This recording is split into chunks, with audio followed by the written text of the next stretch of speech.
श्री शिवाय नमस्तुभ्यम। हर हर महादेव। स्वागत है आपका हमारे चैनल वास्तविक जानकारी पर। दोस्तों, आप सभी लोग जानते हो कि 4 मार्च 2024 को है सोमवार की अष्टमी। दोस्तों, ये सोमवार की अष्टमी बार बार नहीं आती है, ये साल में बहुत ही कम पड़ती है और सभी भक्तगण इस सोमवार की अष्टमी का बहुत बेसब्री से इंतजार करते हैं। वो सोचते हैं कि कब सोमवार की अष्टमी आएगी और कब हम भगवान शिव जी को प्रसन्न करने के लिए कुछ बड़े विशेष उपाय करेंगे, क्योंकि दोस्तों, सोमवार की अष्टमी का एक ऐसा दिन होता है जिस दिन भगवान शिव बहुत आसानी से प्रसन्न होते हैं और वो आपको इतना देते हैं जितने की आपने कभी कल्पना भी नहीं करी होती है। इसी के साथ में दोस्तों, सोमवार की अष्टमी के दिन भगवान शिव जी का जो मंदिर होता है ना, शिव जी के मंदिर के अंदर जो शिवलिंग होती है, शिवलिंग के पास में 64 योगिनियां विराजित होती है और सभी देवी देवता भी उस दिन जो है शिवजी के मंदिर में विराजित होते हैं। तो इसीलिए दोस्तों, सोमवार की अष्टमी के दिन का बहुत ही बड़ा महत्व होता है। इसी के साथ में दोस्तों, आप लोगों को शायद पता होगा, अभी 6-7 दिन पहले ही पंडित जी ने 7 बेलपत्र एक ऐसा नया उपाय बताया है जो कि बिल्कुल नया है और पहली बार बताया है। ये उपाय ज्यादा लोगों को पता नहीं है, इसीलिए हम आप लोगों को इस वीडियो में 4 मार्च 2024 के दिन सोमवार की अष्टमी के दिन किया जाने वाला ये 7 बेलपत्री वाला बिल्कुल नया उपाय यहाँ पर इस वीडियो में समझाने वाले हैं, ताकि आप लोग इस उपाय को करो और आपकी जो भी मनोकामना हो वो सोमवार की अष्टमी के दिन पूर्ण हो जाए। तो दोस्तों, इस 7 बेलपत्री वाले उपाय को आपको कैसे करना है, किसको करना है, किस समय करना है, ये आइए हम लोग इस वीडियो में समझते हैं। सबसे पहली बात दोस्तों, ये वाला जो उपाय है ना, ये उपाय जो भी व्यक्ति 7 बेलपत्री वाला उपाय सोमवार की अष्टमी के दिन कर लेगा, भाई उसकी जो भी मनोकामना होगी वो पूर्ण जरूर होगी। उसके घर में धन समृद्धि जरूर पड़ेगी, माता लक्ष्मी जी की कृपा जरूर होगी।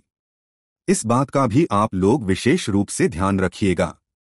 तो चलिए दोस्तों, समझते हैं इस सोमवार की अष्टमी के दिन किया जाने वाला है ये 7 बेलपत्री वाला बिल्कुल नया उपाय, जो कि पंडित जी ने अभी अपनी 6-7 दिन पहले की कथा में ही यहाँ पर बताया है। अब दोस्त, सबसे पहली चीज सीधी सी बात है, 7 बेलपत्री वाला उपाय है तो 7 बेलपत्री तो इस उपाय में हमें जरूरत पड़ेगी ही पड़ेगी। अब उपाय किस समय करना है पहले आप लोग ये समझ लो। तो देखो, उपाय को करने का जो समय है वो सुबह का समय है। किस समय है? प्रातः काल का समय है। लगभग जितना सुबह आप लोग इस उपाय को कर सकते हो उतना जल्दी करना, अन्यथा आप लोग 10, 11, 12 बजे तक भी अगर आप लोग इस उपाय को करोगे तो चल जाएगा।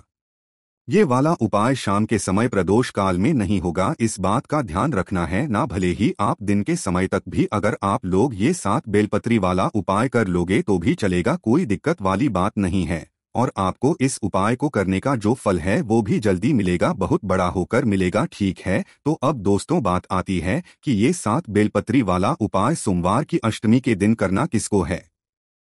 तो यहाँ पर हम आपको बता दें कि घर में जो माताएं बहनें होती हैं ना, घर की जो बड़ी माताएं बहनें होंगी उनमें से कोई भी एक माता बहन जो है इस वाले उपाय को कर सकती है। जरूरी नहीं है घर के सभी सदस्यों को ये वाला उपाय करना जरूरी है। पूरे परिवार का, पूरे घर का अगर कोई एक सदस्य भी इस उपाय करता है तो ये पूरे घर परिवार के सदस्य जनों को जो है इस उपाय को करने का फल मिल जाएगा। तो किसको करना होगा ये उपाय? घर की जो बड़ी माताएं बहनें हैं उनको करना होगा। क्या कारण है? क्योंकि घर की माताएं बहनें जो होती हैं वो घर की लक्ष्मी होती है और जब घर की लक्ष्मी को ही उपाय करती है तो निश्चित सी बात है घर में सुख शांति भी आती है, धन समृद्धि भी आती है और माता लक्ष्मी जी की कृपा भी होती है। तो अब आपको ये सारी बात तो समझ आ गई होंगी। अब हम जानते हैं कि इस उपाय को करने के लिए आपको क्या क्या चीजों की आवश्यकता पड़ेगी। तो सबसे पहली बात तो 7 बेलपत्री वाला ये उपाय है सोमवार की अष्टमी के दिन का। सीधी सी बात है, 7 बेलपत्री तो हमें इसमें लगेंगी ही लगेंगी है ना। अब देखिए, 7 बेलपत्री की आप पहले से यहाँ पर तैयारी करके रख सकते हैं, क्योंकि एकदम से हो सकता है कि भाई आपको बेलपत्री ना मिले हैं ना, क्योंकि सोमवार की अष्टमी का दिन रहेगा, सोमवार का दिन रहेगा तो बेलपत्री आप लोगों को आसानी से कहीं से भी मिल जाएंगी। मतलब आप चाहो तो ये उपाय की 7 बेलपत्री को कहीं से खरीद भी सकते हो, कहीं से तोड़कर भी ला सकते हो, कोई दिक्कत वाली बात नहीं है ना। अब देखो दोस्तों, ये वाला जो उपाय है, इस उपाय को करते समय शुद्धता का विशेष रूप से ध्यान रखिएगा। सोमवार की के दिन सुबह सुबह प्रातःकाल जब आप लोग ये उपाय कर रहे हो तो भाई स्नान करके शुद्ध होकर नए या धुले हुए वस्त्र पहनकर आप लोगों को तैयार हो जाना है और अपनी 7 बेलपत्री जो उपाय के लिए है वो लेकर बिल्कुल तैयार होकर खड़े हो जाना है। क्योंकि उपाय कैसे करना है वो भी हम आपको यहाँ पर बता देते हैं। अब देखिए, ये 7 बेलपत्र तो उपाय में होंगी ही होंगी, इसी के साथ में 1 लोटा जल भी आप लोगों को लेना है। वो कहाँ से लोगे वो हम आपको बताते हैं, पर उपाय दोस्तों ये आपके घर से ही शुरू हो जाएगा और मंदिर में जाकर ये उपाय पूरा होगा। इस बात का भी आप लोग विशेष रूप तो जैसे ही आपके हाथ में जो है 7 बेलपत्री आ जाती है और 1 लोटा आप लोग अपने पास में रख लेना। अभी आपको भरना नहीं है, मात्र खाली लोटा रख लेना, ठीक है। तो करना क्या है, आपके पास 7 बेलपत्री है, 1 लोटा आपने रख लिया अपने साथ में। अब देखो, ये 7 जो बेलपत्री है, ये 7 बेलपत्री 7 अलग अलग जगहों पर हमें समर्पित करनी है। वो 7 जगहें कौन सी है वो हम आपको बताते हैं। इसी के साथ में दोस्तों, जैसा कि हमने आपको अभी बताया कि ये वाला जो उपाय है ये आपके घर से ही शुरू हो जाएगा।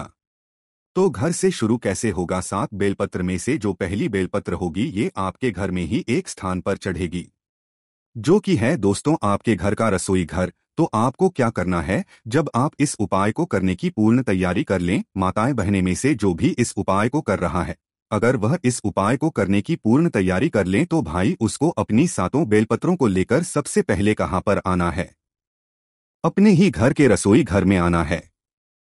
घर के रसोई घर में उस स्थान पर आना है जहां पर माताएं बहनें अपने घर में पीने के पानी वाला स्थान या पीने का पानी रखती हों, चाहे वह आपका आर्य हो, चाहे वह आपकी कुंड हो, चाहे वह आपका मटका हो, जिस मटके में से या जिस स्थान में से आप लोग पीने का पानी लेते हो, जिस गगरे में से लेते हो, उसके पास यहाँ पर आप लोगों को आ जाना है और इन 7 बेलपत्र में से पहली बेलपत्र निकालना है और पहली बेलपत्र को अपने उसी परिंदे के पास में रख देना है जिस परिंदे से या जिस गगरे से आप लोग पीने का पानी लेते हो और पीते हो। उस परिंदे के पास में आप लोगों को अपनी पहली बेलपत्र को समर्पित कर देना है।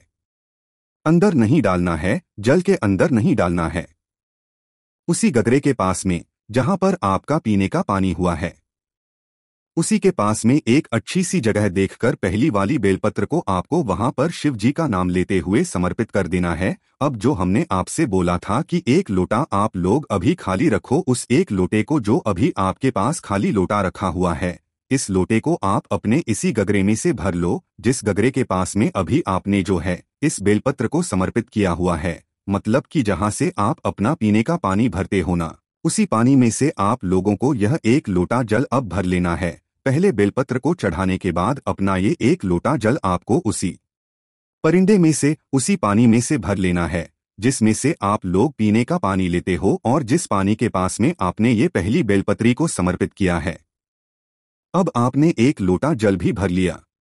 अब आपके पास बची है कुल 6 बेलपत्री। अब इन 6 बेलपत्री को कहाँ पे समर्पित करना है वो आप लोग सुनो।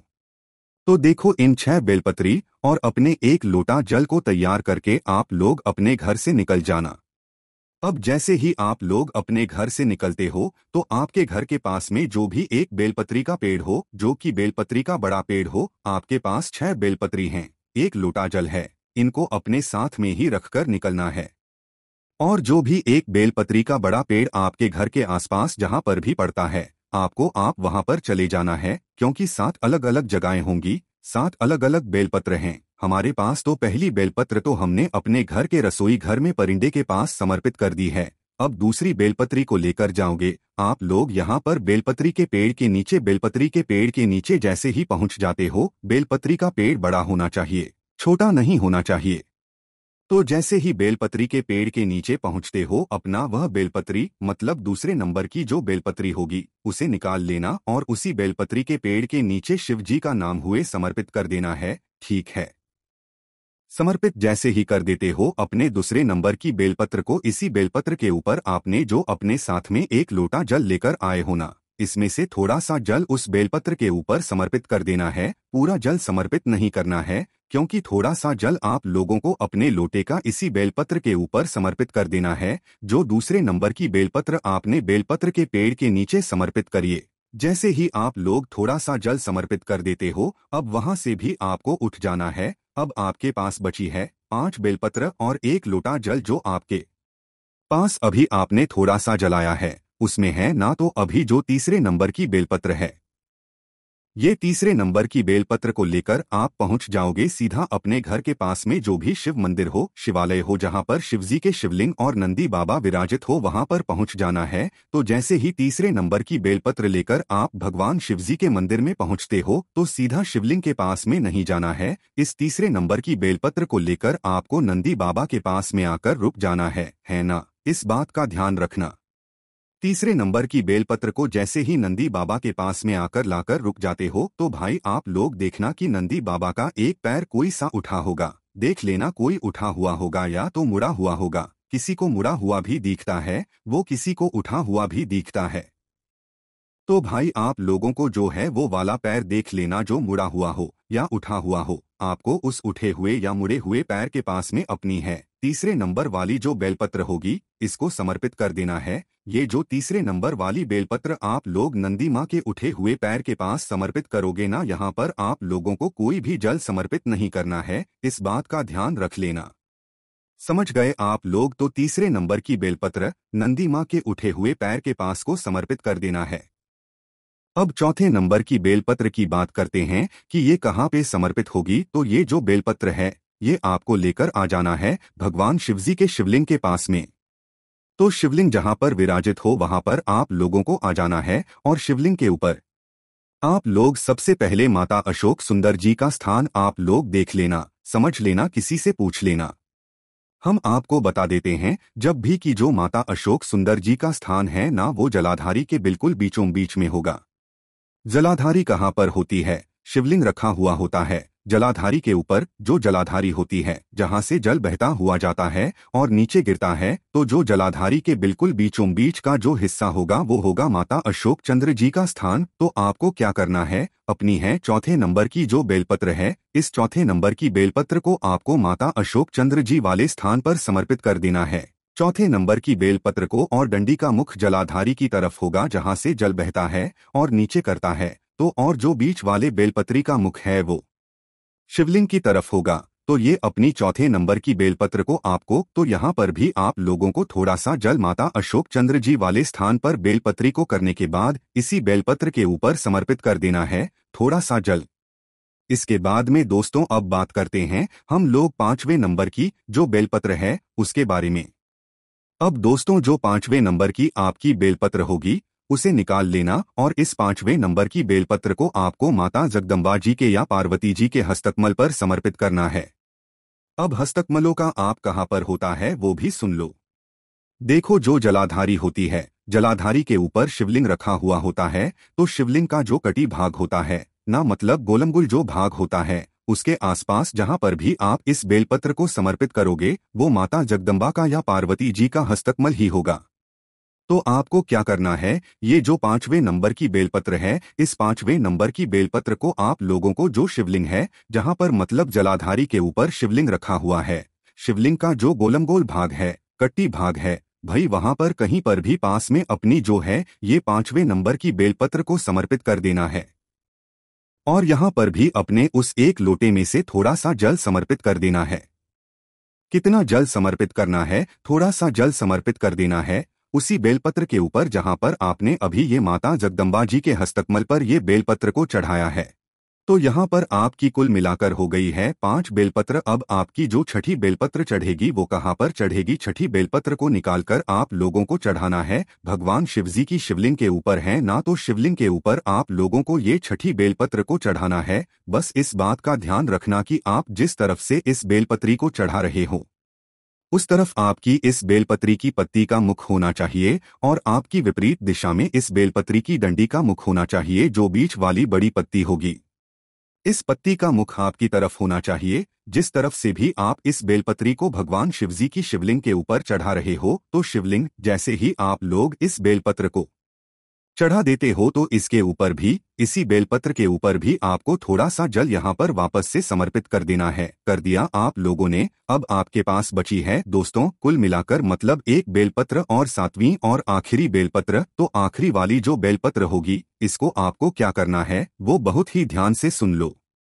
तो देखो 7वीं वाली जो बेलपत्र है ना, इस 7वीं वाली बेलपत्र को आपने देखा होगा कि भगवान शिवजी की शिवलिंग के ऊपर एक पात्र टंगा हुआ होता है, जिससे बूंद बूंद करके शिवजी की शिवलिंग के ऊपर जल यहाँ पर टपकता रहता है, जिसके अंदर शिवजी की 5 बेटियों का स्थान होता है, जया, विशारा, शामली बारी और देव।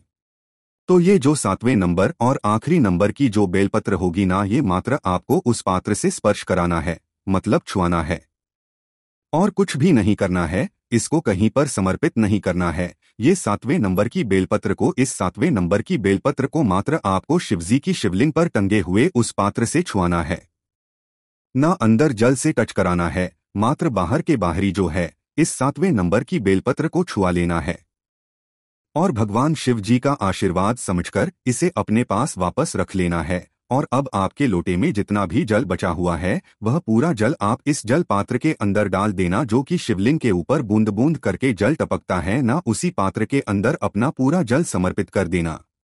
अब जैसे ही आप जल समर्पित कर देते हो उसके बाद में भगवान शिवजी के शिवलिंग के पास में बैठना, अपनी वह मनोकामना आंख बंद करके विनती करके हाथ जोड़कर बोलना, जिस मनोकामना के लिए आप लोग यह वाला उपाय कर रहे हो, धन समृद्धि के लिए कर रहे हो तो वह बोलना, लक्ष्मी प्राप्ति के लिए कर रहे हो तो वो बोलना, या आपका कोई काम रुका हुआ हो, अटका हुआ, उस काम के लिए कर रहे हो तो अपना वह काम बोल देना, अपनी कोई भी एक कामना बोल देना और मनोकामना बोलकर भगवान का 2 मिनट जाप करके भगवान को देकर भगवान से आशीर्वाद लेकर आप अपने घर पर वापस आ सकते हो और आपका ये वाला उपाय पूर्ण हो जाता है। अब दोस्तों जब आप अपने घर पर आओगे ना, तो जो आपके पास 7वें नंबर की जो बेलपत्र है जो आपने उस शिवलिंग के ऊपर टंगे हुए पात्रों से छुआकर अपने पास रखी है, इस बेलपत्र को आपको अपने साथ घर पर ही लेकर आ जाना है।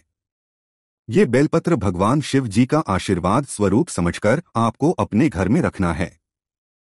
ये बेलपत्र आपके घर में सुख शांति लाएगी, धन समृद्धि बढ़ाएगी और साथ ही में आपके घर में कभी भी की धन की कमी नहीं होने देगी। ये बेलपत्र भगवान शिव जी का आशीर्वाद सदैव आपके घर पर बनाई रहेगी। तो इसीलिए दोस्तों ये 7वीं बेलपत्र आपके घर में हमेशा आप सुरक्षित करके रखना। ये बहुत ही भगवान शिव जी का बड़ा आशीर्वाद आपके लिए रहेगा, क्योंकि इस उपाय को आप लोग सोमवार के अष्टमी के दिन कर रहे हो। साथ ही में दोस्तों जब ये वाला उपाय पंडित जी बता रहे थे तो पंडित जी ने ये भी बोला कि इस बेलपत्री के माध्यम से आप भगवान शिव जी से ये भी प्रार्थना करना कि वो आपको जो है सीहोर तक पहुंचा दें, क्योंकि सीहोर में 7 मार्च से जो है रुद्राक्ष जो महोत्सव है वो शुरू होने वाला है, कथा होने वाली है। तो पंडित ने बोला कि आप भगवान से ये भी निवेदन करना इस उपाय को करने के बाद कि वो आपको पहुंचा दें और आप भी शिविर में सेवा कर सकें, वहां पर भी जाकर आप लोग आनंद ले सकें। शिव महापुराण कथा का जो कि रुद्राक्ष महोत्सव होने वाला है उसका तो ऐसे ही पंडित जी ने जो है यहाँ पर बात कही हुई थी। बाकी दोस्तों यहाँ पर ये वाला उपाय पूर्ण हो जाता है। ये उपाय बिल्कुल नया है, कोई ज्यादा लोग नहीं बता रहे हैं। इस उपाय को आप इस वीडियो को अपने प्रियजनों के साथ शेयर करें ताकि उन लोग तक भी ये वाला उपाय पहुंचे। बाकी इस उपाय करने में अगर आपको कोई भी दिक्कत समस्या परेशानी आती है तो आप हमसे कमेंट करके पूछ सकते हैं। श्री शिवाय नमस्तु भीयम, हर हर महादेव।